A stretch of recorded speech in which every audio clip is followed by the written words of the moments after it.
Okay, so you just bought a 2024 KX450. Amazing motorcycle, but you want a little bit more out of it performance-wise. You just spent over $10,000 for this guy, and your budget's a little bit tight, so you don't have the money to go out and spend another $2,000 maybe for an exhaust and some other accessories to possibly get this bike going. Well, I figured out a way to make it run better, but without breaking the bank. In fact, my mods are what you call free. Let me cover these things and help you make your KX450 better. Although most of you already know this, but the first thing you do when you buy your KX450 2024 from the dealership is pull off the battery. You'll notice real quick there is this rubber plug stuffed into the airbox. This has a lot to do with why these bikes don't run very well stock. Now, because Kawasaki is trying to meet 2025 sound requirements for the European market, they actually did a lot of these items in here to make this bike plugged up so it meets sound. Now, the easiest way to do this is you pull out the battery, as we've shown, pull out this rubber plug, and pretty much use it as a paperweight or whatever you want. You know, they say it's for rain days when it's wet, but we think it's just a way to plug up the airbox so it meets sound. Now from there, well, I didn't want to rip up my airbox just from the get-go, so what I did is I added these holes in here for extra air.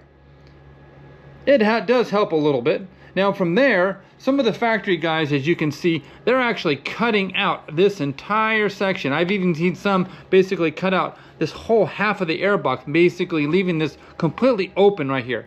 Now I haven't done this, I might in the future, but as of right now, I'm gonna leave it with how I have it set up. Now, like I said, factory guys and some other aftermarket guys are showing that here, you cut into either into here or even cut huge portions of the airbox out to give it more air. From there, I modified the stock exhaust. Now, there's a bunch of guys on the internet talking about what to do, and it's simple, but it's not as simple as some people actually say. You do basically have to take off this rear cover, and it's siliconed around the edge. You basically take a razor blade, cut the silicone, pull off the screws, which is nice, it's not riveted, so they actually make it serviceable, so you can do what we're doing fairly easier than in the past when they're riveted together. Then you pull off the rear section, pull off the cap, but in order to pull off the cap, it's not easy. You can't just get it off until you pull off the rear section. So what I basically did is I pulled off the rear section, then I got in there with a long little broom handle or whatnot, and I tapped the cap out. As you can see, I have a couple pictures. There was a baffle right in the middle of this section right here, and I actually took some pliers and some creative way to push back those little baffles in there on the end cap itself. From there, there's two screens inside the core. So I took long screwdrivers and long little instruments and tools to pull out each one of those two screens.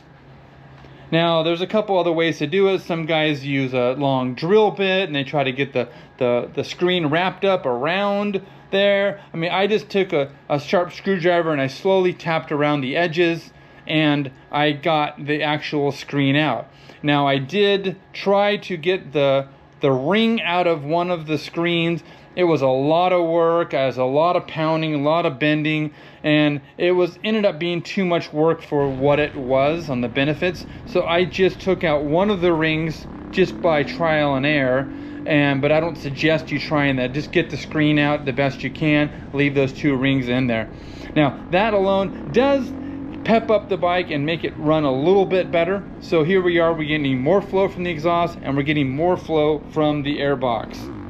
Next is the ECU. Now this is a simple thing. You download the Ride app through Kawasaki and you can adjust fuel and ignition. This is a free and really useful tool, especially when you add a little bit of air back into the airbox and you do some mods on the exhaust. Now I've found that adding a little bit of fuel in the mid of the range helps, as well as advancing the ignition pretty much at least one all the way across the board. It's kind of like personal preference. It's because it's so easy to make adjustments on your phone. You can go in, do a lap, making a change, do a lap, make a change. I personally like doing a little bit of a negative numbers on the very bottom, 0 throttle, and wide open, so it slows down the over rev. I will post up a couple small little screenshots of those so you can get an idea of what I did. There are a bunch of maps out there, whether it's Kiefer or Tickle or whatnot from Kawasaki, or even Chavez, but you'll get an idea of what works best for you. For me, with my 200-pound frame, I had to take it one step further. I went up one tooth on the rear sprocket. Not only does this help improve the gear ratios and help me utilize third gear a lot more, I went with a longer chain, and it actually pulled the wheel back and even stabilized the chassis even more. So right now I'm into this bike for a couple $100 when it comes to mods. We'll probably run either an FMF or a Pro Circuit slip-on or a full system in the future. But for right now, the bike runs really good. I'm really pleased with the overall motorcycle. Good luck with your bike, and if budget's your stuff, these are 3 great mods to start off when you buy a brand new 24 KX450.